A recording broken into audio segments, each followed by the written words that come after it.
है एवरीवन, मैं हूं मनीष और आप देख रहे हैं अपने यूट्यूब चैनल कॉर्पस जुरिस। आज के इस वीडियो में जो है हम एक काफ़ी महत्वपूर्ण एक पॉइंट्स लेकर आए हैं जो एग्ज़ाम के पर्सपेक्टिव से काफ़ी इम्पोर्टेंट हैं। जैसा कि अगर हम बात करें बिहार जुडिशरी का जो एग्ज़ाम होने वाले हैं, वहाँ हम देखें कि 35 क्वेश्चन के लगभग जो है 30 से 35 क्वेश्चन जो है पूछे जा रहे हैं केवल और केवल हिस्ट्री से, यानी कि जीएस पोर्शन में जो हिस्ट्री वहाँ से 35 क्वेश्चन पूछ लिए जा रहे हैं। ठीक है, बाकी के जो क्वेश्चन है यानी कि 30 क्वेश्चन जो वहाँ से साइंस से पूछे जा रहे हैं। उसके बाद जो है 15 क्वेश्चन के नियर अबाउट जो है आपसे ज्योग्राफी से पूछ लिए जाएंगे और 20 क्वेश्चन के नियर अबाउट जो है आपसे पूछ लिए जाते हैं जो है करंट अफेयर से। तो देख रहे हैं कि सबसे ज़्यादा जो ग्रेविटी है वो जो है हिस्ट्री से है। तो आज के इस वीडियो में जो हम डिस्कस करेंगे वेदास के बारे में, यानी कि एंशियंट हिस्ट्री में जो है वेदास के बारे में हम डिस्कस करेंगे और उनसे संबंधित जो भी इम्पोर्टेंट पॉइंट्स हैं या बनने वाले क्वेश्चन उसके बारे में जो है हम डिस्कस करने हैं। ठीक है, तो चलिए स्टार्ट करते हैं। तो सबसे पहले अगर बात देखें यहाँ पे जो प्राचीन भारतीय इतिहास के स्रोत के बारे में, तो 4 प्रकार के स्रोत बताए गए हैं। पहला धर्म ग्रंथ, दूसरा ऐतिहासिक ग्रंथ है, तीसरा जो है विदेशियों का विवरण और चौथा जो है जो भी पुरातत्व संबंधित साक्ष्य मिले हैं उन सभी को मिलाकर के 4 प्रकार के स्रोत बताए गए हैं। यदि हम देखें धर्म ग्रंथ यानी प्राचीन स्रोत में, तो सबसे प्राचीन जो है धर्म ग्रंथ जिसे वेद माना जाता है।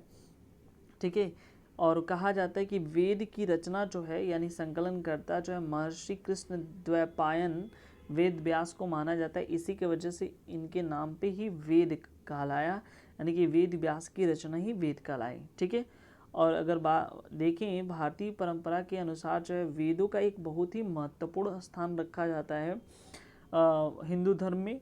तो चूंकि वेद जो है अगर देखें तो 4 प्रकार के होते हैं। पहला ऋग्वेद, दूसरा यजुर्वेद, सामवेद और अथर्ववेद। ठीक है, और इन चारों वेदों को यदि मिला दिया जाए तो उससे संहिता कहते हैं। तो आई होप यहाँ तक आपको समझ में आया। अब हम एक एक चीज़ को जो है डिस्कस करेंगे, यानी कि एक एक वेदास के बारे में देखेंगे और उससे संबंधित जो बनने वाले क्वेश्चन को भी हम देखेंगे। ठीक है, तो सबसे पहले हम बात करते हैं ऋग्वेद, यानी ऋग्वेद को सबसे प्राचीन वेद भी कहा जाता है।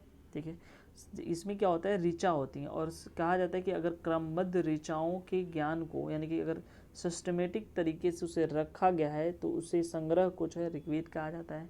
इसमें 10 मंडल, जैसे हम किसी भी बुक को पढ़ते हैं तो वॉल्यूम होता है, वॉल्यूम 1, वॉल्यूम 2, या उसके बाद चैप्टर में डिवाइड से यूनिट में डिवाइड, वैसे ही जो है ऋग्वेद जो है 10 मंडल में डिवाइड है और उसमें जो 1028 सूक्तियाँ हैं। ठीक है, और टोटल ऋचा जो है उसमें 10,580, चूँकि यहाँ पे 10,400, कई बुक में 10,462 भी दिया हुआ है, लेकिन एग्जैक्ट जो है 10,580 ऋचाएँ जो है ऋग्वेद में होती हैं। ठीक है, और जो ऋषि मुनि इस ऋचाओं को पढ़ते हैं उसे होत्र कहते हैं। ठीक है, तो यहाँ पे चूँकि इसमें जो है जो ईश्वर है उसके महिमा के बारे में जानकारी मिलती है। और यहाँ पे एक इम्पॉर्टेंट क्वेश्चन कई बार एग्ज़ाम में पूछा गया है, ये कि जो है ये जो गायत्री मंत्र है किस वेद को समर्पित है, किस वेद में दिया हुआ है, किस वेद से संबंधित। तो याद रखिएगा ऋग्वेद से संबंधित है। ये विश्वामित्र द्वारा रचित ऋग्वेद के तीसरे मंडल जो सूर्य देवता सावित्री को समर्पित प्रसिद्ध गायत्री मंत्र है, इससे संबंधित है। 9वें मंडल में जो है जो सोम देवता है उसका उल्लेख है।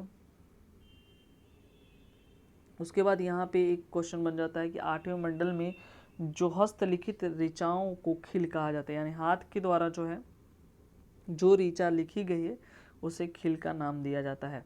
और ऋग्वेद में ही ऋग्वेद के ये इंपॉर्टेंट यहाँ पे क्वेश्चन बन जाते हैं कौन से मंडल में जो है ये जो सूक्त है, जो वर्ड है वो बताया गया है। तो याद रखिएगा 10वें मंडल के ऋग्वेद के 10वें मंडल में जो है वर्ड के बारे में बताया गया। 4 प्रकार के वर्ड को डिस्कस किया गया यहाँ पे, ब्राह्मण, क्षत्रिय, वैश्य तथा शूद्र। ठीक है, कहा जाता है कि ये जो है ब्राह्मण जो है ये भगवान ब्रह्मा के मुख से पैदा हुए हैं। वहीं क्षत्रिय जो है भुजाओं से, वैश्य जंघाओं से और शूद्र जो है चरणों से जो है उत्पत्ति हुई है शूद्र की। ठीक है, तो इस तरह से जो है ये इनको जो है जो ऋग्वेद है इस तरह से इसको डिवाइड किया गया है। तो याद रखिएगा यहाँ पे एक क्वेश्चन और भी पूछा जाता है कि अधन्य एक शब्द है, अधन्य, ये किस ऋग्वेद में एक अधन्य शब्द जो है किससे संबंधित, तो याद रखिएगा गाय को ही ऋग्वेद में अधन्य कहा गया है।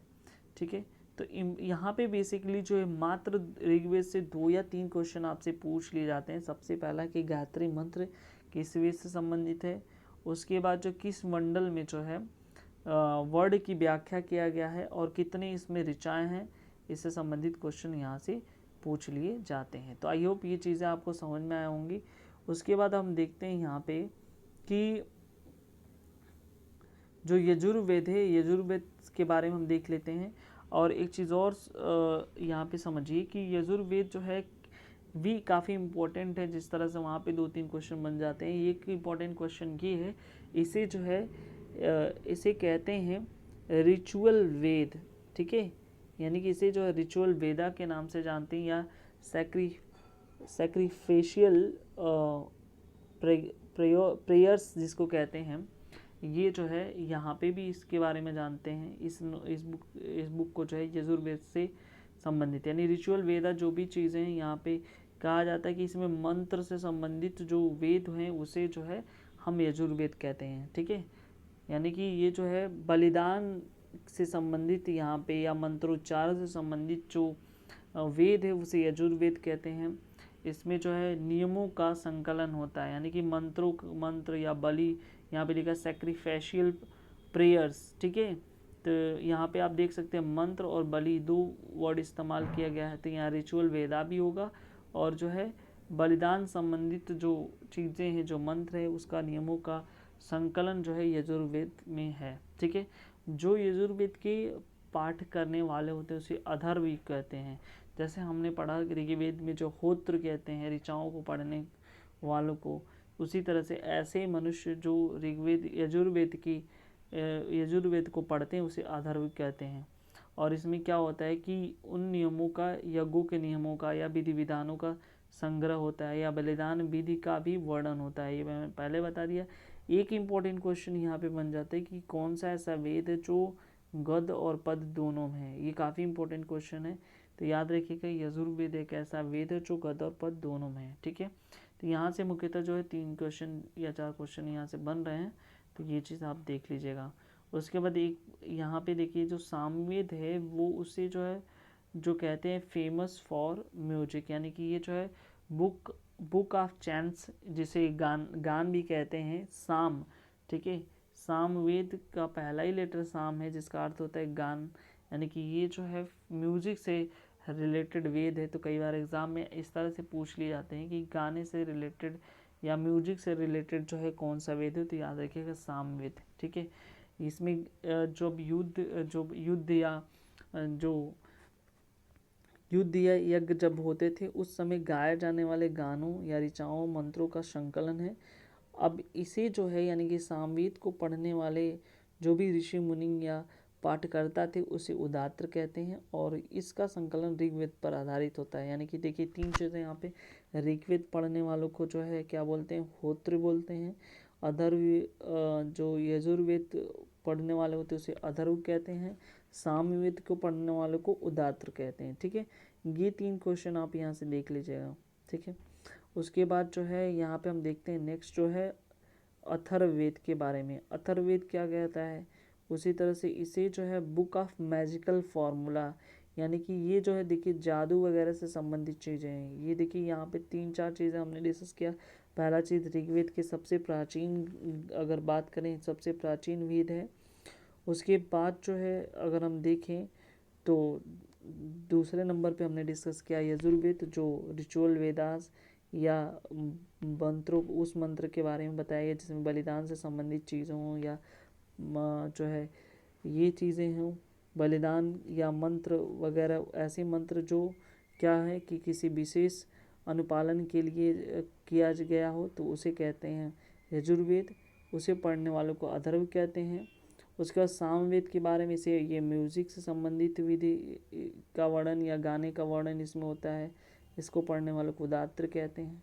और नेक्स्ट जो है आखिरी जो है अथर्ववेद की बात है, ये मैजिकल फार्मूला, यानी कि जादू से संबंधित अगर कोई वेद पूछता है तो ये समझे कि आपका अथर्ववेद है। ऐसे भी पूछ सकता है कि जादुई संबंधित वेद कौन सा है, ठीक है। तो मैजिकल फार्मूला से रिलेटेड जो है अथर्ववेद है, ये पॉइंट्स आपके दिमाग में होना चाहिए। अथर्वा ऋषि द्वारा रचित ये वेद है, इन्हीं के नाम पे पढ़ा था। कुल जो है इस वेद में जो 731 मंत्र हैं, लगभग 6000 पद में लिखा गया है, ठीक है। उसके बाद जो है यहाँ पे देखिए कि ये पुराण भी वगैरह दे दिया गया है। विष्णु पुराण जो है किस वंश संबंधित है, मौर्य वंश से। मत्स्य पुराण आंध्र शातवाहन वंश। वायु पुराण गुप्त वंश से। ये भी यहाँ पे आप थोड़ा सा ध्यान से समझिएगा, ठीक है। उसके बाद जो है ये यहाँ पे इतने पॉइंट्स जो है कवर होते हैं। हमने चारों वेदों के बारे में डिस्कस किया और इम्पोर्टेंट पॉइंट्स को भी, ठीक है। आई होप ये चीज़ें आपको अच्छा लगा होगा। यदि ये पॉइंट्स आपको समझ में आया है और ऐसे ही वीडियो चाहते हैं तो हमारे चैनल पे जा कर के सब्सक्राइब ज़रूर करें। लाइक, कमेंट और शेयर करना ना भूलें। Thank you very much.